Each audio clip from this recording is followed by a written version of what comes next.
Today the plan is to remove this fan condenser so that we can get an impact driver in and have a go at undoing these little hex bolts down there so that we can take that harmonic balancer off, so that we can take the water pump off, and then we're probably going to have to take this thermostat housing the whole thing off just so we can drill out that snapped off bolt there.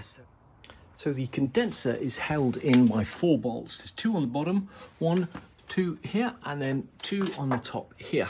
Once you've taken the condenser out, you should be able to take the fan out, which is held in with just 1 bolt here and 1 bolt here. Once you've got those 4 bolts undone, this should lift right on out. Once again, I noticed some of these bolts and brackets are pretty rusty, so we may just whip those off and get them powder coated while we're here. Looks like at some stage the fan has hit this condenser. When you're doing a restoration, especially if it's a long one, make a really careful note when you take nuts and bolts and brackets off exactly where they go. We've just temporarily moved the fan out of the way. It's still attached by some wires, but we've got enough access. Now this next bit is absolutely crucially important. These are 6mm hex bolts, and you do not want to round these off. It's really, really, really important that before you put a bit in there that you get a watchmaker screwdriver and you clean all the grit out. Now, once again, my advice is if it doesn't come out with an impact driver straight away, then try tightening it first and then loosening it. That has often worked for me in the past. Convinced that you've cleaned out all the rubbish in there, put the bit in and then tap it in and make sure it's all the way in. Sometimes that tapping action actually breaks any potential rust. It transpires that all these air conditioning pipes and condenser here are in the way, and to get that off I've had to take that grill off, and now we're just hopefully got a couple of bolts here and here. Man, it took me about half an hour to get the 2 screws off that held down, not least because they had painted it with the bolts in and then the end of the bolt was just turning. Anyway, we got there in the end, so hopefully that now gives us enough space to get our impact wrench in, and let's see how we get on. Okay, 1 down. These are super duper long bolts and they're nearly always rusty, so we'll give those a little clean up. Looks like somebody has actually put oil on the end of them, which is nice. So we'll just take these off. Now, obviously I haven't loosened the belt here.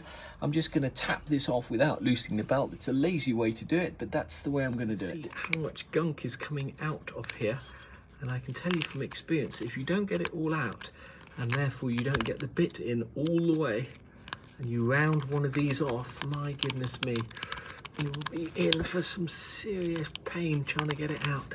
5 of these bolts out. Let's see if we can make it 6 out of 6. Once again, the secret is to go forward first and then back. There we go. Once you've got these 6 bolts out there, you should just be able to tap this harmonic balancer and the whole pulley should come off. But just before you do that, make a note of what belts go where. The alternator is connected to the water pump pulley, which I've already taken off. The air conditioner sits on the outside here and is also connected to a pulley up here, and this here is connected to the middle track. So a few gentle taps and you should see that loosening. I'm going to take that off with my hand. With a bit of wiggling, that should come off. The other thing to bear in mind is before you take this off, just mark the position of it. This little pin here happens to be exactly aligned with the 6, 10 or 60 mark there. Just make a little scratch on it or get a little bit of marker pen and write T for top so that you know which way this goes around. I don't know if it makes a huge difference, but this is the harmonic balancer, so I imagine it is balanced. If there's anyone out there that knows a definitive answer, whether it makes a difference which way you put this back on, please do let me know. Once you've got the harmonic balancer off, you can access all the bolts on the water pump, and on this particular car you can see here the telltale signs of rusty water, so it may have actually been leaking from there. When you do come to take your water pump out, when you take that last bolt out there, you'll get a load of coolant coming out. And once again, I'm going to take these bolts out with an impact wrench. Wow, well, that's a bit of a disaster. The very first bolt we tried to take out snapped straight off. Never done that before in a water pump. Gosh, I wonder if the rest are going to snap off and we'll spend the rest of our life drilling them out. I guess there is only one way to find out. Oh dear, the second one sheared straight off as well. Now this is with an impact wrench. These must be super weak, these. I've never sheared a bolt like that using an impact wrench before. Wow, well, I don't think there's a plan B really. I mean, we can try tapping these with a hammer, I suppose, to try and break and loosen any rust, but those look like they might be in there good and solid. I think if they all snap off, they all snap off. That's just the way it's going to be. This reminds me of taking penalties at the World Cup final. I've missed the first two penalties. I think this one here is loose, but I'm not sure.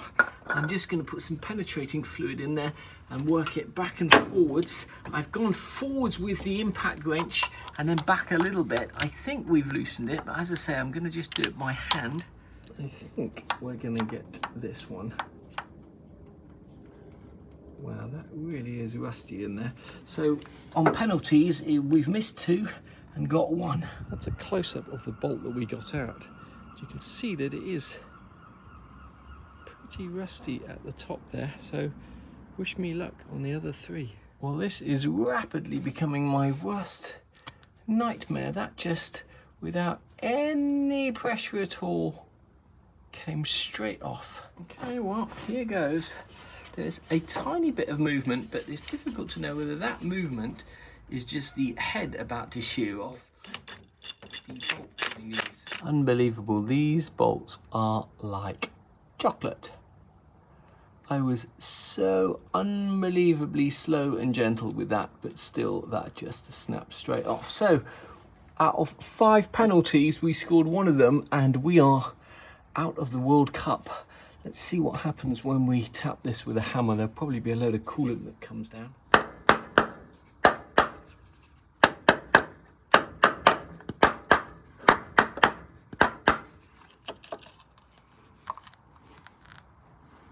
Wow.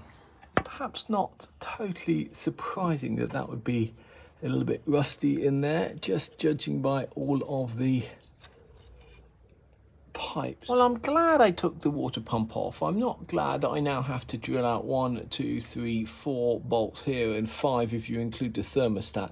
But I'm so glad it's me doing this and not somebody else, because, you know, people can learn, you can learn by these mistakes. I don't think I made any particular mistakes here. I just think those bolts were like chocolate. We're going to clean this up now and set about drilling these out. That's what's left of the old gasket there, and that probably was indeed leaking through there by the looks of things. Well, I have to confess, I'm glad I decided to get a new water pump, because this water pump here is what you might describe as knackered. It still turns and probably would still do the job, but no. Now, to get these snapped bolts off, it's going to be much easier taking this whole section off, and we've already taken one of the bolts out there which holds that metal pipe on, so I'm just going to whiz these bolts out and take the whole of this off, this whole section here. When you take these bolts out here, they're going to have oil on the end of them, and when you take this off here, there's a good chance that you'll get oil leaking out from the engine, so my advice is to have something underneath to catch it. So here goes nothing. Okay, there's coolant in there. Let's see what's still holding that on. Of course, I've got to undo these hose clamps here, or alternatively take off this whole fitting here, which I may just do. Boy, those bolts are rusty. don't know if this fits on there with a gasket here, or whether that's some kind of gasket sealer. Whoa, but we'll soon find out. Well, I didn't want to get involved in taking all this to pieces, but I'm really glad I did, because if we'd have put everything back together and put new coolant in here, that coolant would have turned rust brown, and just look at the state of that. So we're going to clean all of this up, and having got this section here off, it'll now be slightly easier to drill out that there. We may even be able to twist that off and drill out these here. I think this is in a bad state. Just have a look at the rest of the car. Holy schmoly, just look at that. That is not great. What most old cars look like is just that you never get to see it. Wow. I thought that was sludge in there, but it's not. It's actually the shape of the metal. But once again, we'll clean all of this out, and I think what we'll do is we will then run this engine with a product from Evaporust, which will catch all of that rust and take it out of the engine. I'm going to leave this video here. I hope you've enjoyed watching me snap 4 or 5 bolts over the last couple of days, and I hope you've also learnt something. I know that I have. We're going to take these pulleys to the powder coaters, get them seen to, clean up all of this. It has been 1 step forward and 2 steps back with this car, but I do believe we are making progress slowly but surely.